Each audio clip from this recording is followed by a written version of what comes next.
Hai, saya Cikgu Kumanan Denison bertemu kembali dalam program YouTube saya Is with Cikgu Ku. Okey, kali ini kita akan membincangkan bahasa Melayu penulisan bahagian C, karangan, teknik menulis karangan, dan topik karangan yang kita nak analisa pada hari ini ialah karangan jenis biografi. Baiklah, apa itu karangan biografi? Murid-murid harus tahu apakah itu karangan biografi. Karangan biografi ini adalah merupakan karangan jenis yang memerlukan anda menulis riwayat hidup atau kisah hidup seseorang yang kita kagumi. Mengenai riwayat hidup ataupun kisah hidup seseorang yang kita kagumi. Watak yang dipilih adalah seperti tokoh politik, karyawan, ahli muzik, ahli keluarga, guru, seniman dan sebagainya. Murid perlu mengetahui watak dengan baik. Baru kita dapat menulis karangan ini dengan baik. Baiklah, seterusnya kita lihat ciri-ciri ataupun panduan ataupun tips yang perlu murid-murid tahu. Yang pertama, bila dapat soalan biografi, baca soalan dengan teliti. Ini adalah kerana kita akan mendapat clue daripada tajuk ataupun arahan yang diberikan. Fahami kehendak soalan. Murid harus memahami kehendak soalan, apa yang harus dibuat. Seterusnya, cari kata kunci ataupun gariskan ataupun bulatkan kata kunci yang terdapat dalam arahan ataupun dalam soalan. Ini memudahkan murid-murid menjawab dengan baik. Seterusnya, proses merangka karangan. Okey, murid harus merangka karangan sebelum menulis karangan yang sebenar. Rangka karangan ini haruslah ringkas dan jelas. Jangan habiskan masa yang agak banyak di sini. Anda harus tulis dengan pantas. Baik, apakah yang harus ada dalam rangka karangan? Okey, karangan yang bakal kita tulis mestilah mengandungi 3 komponen yang utama, iaitu pendahuluan, ditulis dalam satu perenggan, di mana dalam perenggan pengenalan ini, perenggan pendahuluan ini, kita memperkenalkan watak yang kita nak tulis. Okey, komponen yang kedua ialah bahagian isi ataupun idea, di mana murid dikehendaki menulis sekurang-kurangnya 4 isi ataupun idea. Jadi 4 isi ditulis dalam 4 perenggan yang berasingan. 1 isi di dalam 1 perenggan. Okey, perenggan isi ini sekurang-kurangnya murid harus bina 3 ayat. Okey, paling elok sekurang-kurangnya 3 ayat untuk 1 isi. Okey, seterusnya ialah penutup, iaitu komponen yang terakhir, ditulis dalam 1 perenggan untuk mengakhiri karangan kita. Jadi murid-murid selalu faham, kita ada 3 komponen isi, kita ada 3 komponen, iaitu pengenalan, pendahuluan, isi dan juga penutup. Kesemuanya 6 perenggan. Baiklah, gunakan penanda wacana. Penanda wacana ini digunakan untuk mewujudkan kesinambungan isi daripada satu perenggan ke perenggan yang lain, dan juga daripada satu fakta ataupun satu isi ke isi yang seterusnya, untuk menampakkan, untuk mencantikkan lagi karangan kita. Penggunaan struktur ayat yang betul adalah penting. Pastikan anda menulis struktur ayat yang betul. Dan yang akhir sekali, elakkan daripada membuat kesalahan tata bahasa seperti ejaan, tanda baca dan sebagainya. Baiklah murid-murid, itu adalah serba sedikit mengenai tips ataupun panduan sebelum murid menjawab soalan. Baik, sekarang kita akan lihat satu tajuk. Okey, kita akan bincangkan satu tajuk. Tajuk perbincangan kita pada hari ini ialah tuliskan sebuah karangan biografi yang bertajuk Ibu Saya. Okey, kita nak tulis mengenai ibu kita. Okey, jumlah patah perkataan mestilah di antara 80 hingga 120 patah perkataan. Okey, jangan tulis kurang daripada 80 ataupun melebihi daripada 120, yang mana tidak membawa apa-apa. Kalau kurang daripada 80, kita tidak dapat markah yang maksimum. Kalau melebihi daripada 120, tidak dikira ataupun membazir masa. Baiklah. Baik, kita lihat format karangan dulu. Seperti yang cikgu jelaskan, nyatakan sebentar tadi, kita mempunyai 6 perenggan, iaitu perenggan pendahuluan, isi ada 4 perenggan dan penutup 1. Kesemuanya ada 6 perenggan. Okey, dalam perenggan pendahuluan kita akan ceritakan pendahuluan cerita. Di bahagian perenggan isi, kita ada 4 perenggan, iaitu idea 1, idea 2, idea 3 dan idea 4, ataupun sama dengan isi 1, isi 2, isi yang ketiga dan isi yang keempat. Dan penutup adalah bahagian kita menutupkan cerita kita. Jadi itu adalah format karangan. Baik, sekarang kita akan lebih terperinci satu persatu. Perenggan pendahuluan adalah merupakan perenggan yang pertama, merupakan perenggan pendahuluan di mana kita menceritakan tentang watak yang kita pilih. Okey, selalunya apa yang kita boleh sebut ataupun nyatakan dalam perenggan pendahuluan ini, kita boleh menceritakan mengenai asal usul tokoh ataupun watak yang kita pilih. Kita boleh nyatakan latar belakang ataupun nama dan juga tempat lahir serta tarikh lahir ataupun umur. Jadi ini adalah perkara-perkara yang kita boleh sentuh, kita boleh nyatakan dalam perenggan pendahuluan, iaitu pendahuluan cerita. Saya ulangi sekali lagi, kita boleh nyatakan asal usul, latar belakang ataupun nama, tempat lahir, tarikh lahir ataupun umur. Jadi ini adalah untuk perenggan yang pertama. Seterusnya perenggan yang kedua. Perenggan yang kedua merupakan perenggan isi, iaitu isi yang pertama. Okey, idea yang pertama, idea yang kedua, idea yang ketiga dan idea yang keempat. Okey, kita boleh menyatakan pendidikan ataupun pengalaman ataupun sumbangan ataupun kejayaan watak yang kita pilih. Di perenggan isi kita ada 4 perenggan, ada 4 isi. Kita boleh nyatakan fakta-fakta ataupun poin-poin berdasarkan pendidikan, pengalaman, sumbangan ataupun kejayaan. Baiklah, di perenggan penutup kita boleh nyatakan hanya perkara yang penting yang berkaitan dengan soalan perlu diceritakan. Tak perlu kita ceritakan yang bukan-bukan, kita hanya ceritakan perkara ataupun perkara yang penting yang berkaitan dengan soalan sahaja diceritakan. Okey? Baik, sekarang kita akan lebih terperinci lagi. Tadi cikgu memberi panduan umum dan juga poin rangka karangan. Sekarang kita lihat perenggan pertama, iaitu perenggan pendahuluan. Apa yang kita nak tulis? Di perenggan pendahuluan ini, murid-murid boleh menyatakan nama ibu. Sebab soalan kita pada hari ini ialah tulis mengenai ibu saya.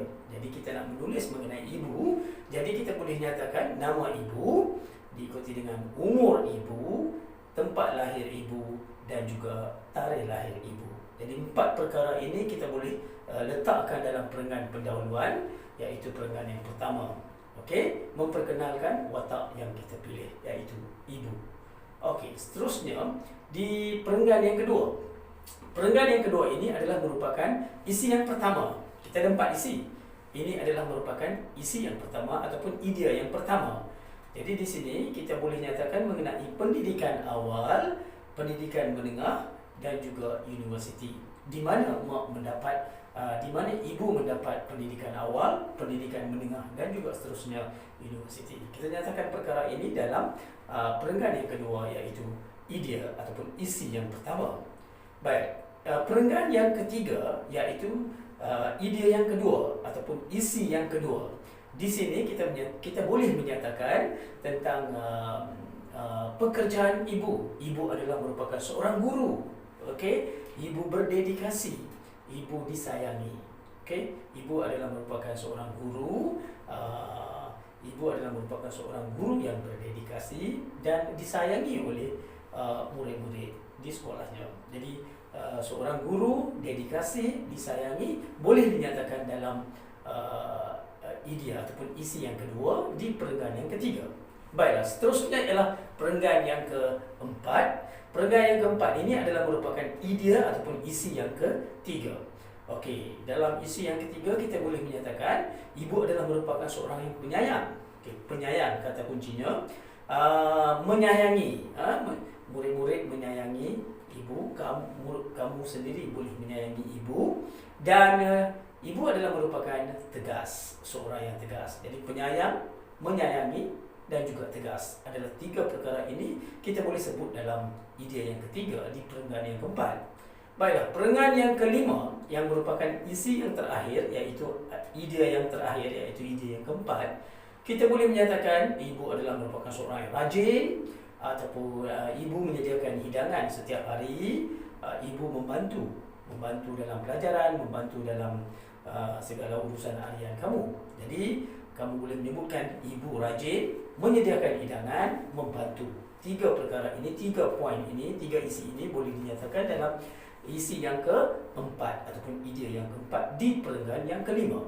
Baiklah, dan perenggan yang terakhir, perenggan yang keenam, kita boleh kita dikenaki menulis penutup, dan dalam penutup ini kita boleh katakan bahawa ibu adalah insan yang istimewa, menyayangi ibu dan membalas jasa ibu. Ada tiga poin di situ: insan yang istimewa, menyayangi ibu, ingin membalas jasa ibu. Jadi tiga perkara ini boleh kita letakkan dalam bahagian penutup. Jadi apa yang cikgu sebutkan, apa yang cikgu nyatakan, apa yang cikgu tunjukkan, ini adalah merupakan rangka karangan untuk karangan yang bertajuk Ibu Saya. Baiklah, seterusnya kita akan cuba tulis karangan yang lengkap di satu perenggan. Okey, perenggan yang pertama, pendahuluan. Tadi cikgu dah nyatakan bahawa kita memperkenalkan watak, memberitahu nama ibu, selepas tu umur ibu, tarikh lahir ibu dan juga di mana ibu dilahirkan. Okey, baiklah, kita lihat satu contoh ya. Nama ibu saya ialah Puan Netira, anak perempuan Rajendran. Ibu saya berumur 38 tahun. Ibu dilahirkan pada 12 Jun 1990 di Badut, Pulau Pinang. Baiklah, ini diletakkan dalam perenggan pendahuluan. Idea ataupun isi yang saya sebutkan tadi, iaitu nama ibu, umur, tempat lahir dan juga tarikh lahir sudah dinyatakan dalam perenggan pengenalan ini.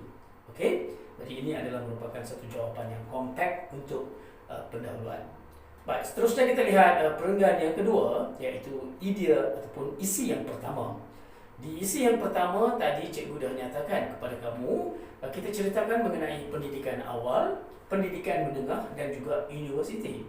Okey, ibu mendapat pendidikan awal di SJKT Mak Mandin, Pulau Pinang. Seterusnya ibu meneruskan persekolahan menengah di Sekolah Menengah Taman Indrawasit Perai. Setelah itu ibu melanjutkan pelajaran di Universiti Utara Malaysia. Jadi kalau murid-murid lihat di sini, cikgu telah pun meletakkan 3 ayat untuk perenggan idea yang pertama, iaitu perenggan yang kedua. Seterusnya kita lihat perenggan yang ketiga, idea yang kedua ataupun isi yang kedua. Seperti yang cikgu nyatakan tadi, cikgu kata ibu adalah seorang guru, beliau adalah seorang yang berdedikasi dan disayangi.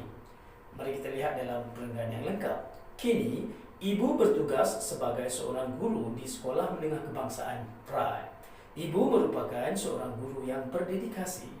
Ibu juga amat disayangi oleh pelajar-pelajarnya.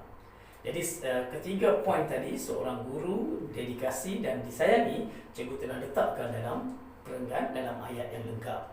Seterusnya kita lihat perenggan yang keempat, iaitu idea yang ketiga.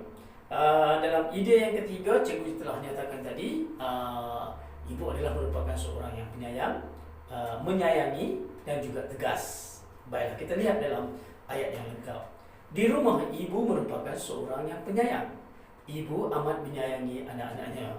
Namun begitu, ibu amat tegas dalam mendidik kami. Jadi perkataan penyayang, menyayangi dan tegas saya telah gunakan dalam perenggan yang keempat, idea yang ketiga. Baiklah, seterusnya ialah perenggan yang kelima dan idea yang keempat, iaitu idea ataupun isi yang keempat, isi yang terakhir. Dalam isi yang terakhir, cikgu telah menyatakan bahawa ibu adalah seorang yang rajin, ibu menyediakan hidangan, ibu membantu. Okey, jadi tiga perkara ini kita nak letakkan dalam ayat yang lengkap. Baiklah. Selain itu, ibu juga merupakan seorang yang rajin. Setiap hari ibu akan menyediakan hidangan yang enak. Ibu juga akan meluangkan masa membantu kami menyiapkan kerja rumah. Okey, ini adalah merupakan perenggan yang kelima, iaitu idea ataupun isi yang keempat. Baiklah, last sekali, akhir sekali, perenggan yang keenam, penutup. Kita boleh menyimpulkan bahawa ibu merupakan insan yang istimewa, menyayangi ibu dan membalas jasa ibu. Jadi tiga perkara ini kita nak nyatakan dalam bahagian penutup. Kesimpulannya, ibu merupakan insan yang paling istimewa dan terpenting dalam hidup saya. Saya amat menyayangi ibu. Saya juga berjanji akan membalas jasa ibu apabila saya dewasa kelak. Ini adalah bahagian penutup, bahagian akhir sekali. Maka kita dapat satu karangan yang lengkap. Ada 6 perenggan, di mana ada bahagian pendahuluan, di mana kita memperkenalkan watak. Lepas tu kita cerita mengenai pendidikan awal, menengah dan juga universiti. Lepas tu kita menerangkan mengenai perwatakan ibu yang merupakan seorang yang penyayang, yang disayangi dan juga tegas. Dan kita sebutkan ibu, iaitu ibu merupakan seorang yang rajin, menyediakan hidangan untuk kita dan membantu dalam pelajaran dan juga aktiviti harian. Dan sebagai kesimpulannya, kita menyatakan ibu merupakan orang yang insan yang istimewa untuk kamu, dan kamu menyayangi ibu dan ingin membalas jasa ibu apabila dewasa kelak. Itu adalah merupakan karangan yang lengkap. Jadi pastikan murid-murid menjawab karangan biografi ini dalam 6 perenggan dan tidak lebih daripada 120 patah perkataan, tidak kurang daripada 80 untuk mendapatkan markah yang maksimum. Baiklah, untuk renungan, untuk kerja rumah, aktiviti susulan, cikgu berikan satu tajuk, iaitu tuliskan sebuah karangan biografi yang bertajuk Guru Saya. Okey, jadi cikgu berharap murid-murid dapat menulis sebuah karangan yang bertajuk Guru Saya. Jumlah perkataan 80 hingga 120. Dan saya rasa itu saja untuk kali ini tentang karangan jenis biografi. Kita akan berjumpa lagi dalam pelajaran yang lain dengan tajuk yang berlainan. Salam maju jaya. Sekian.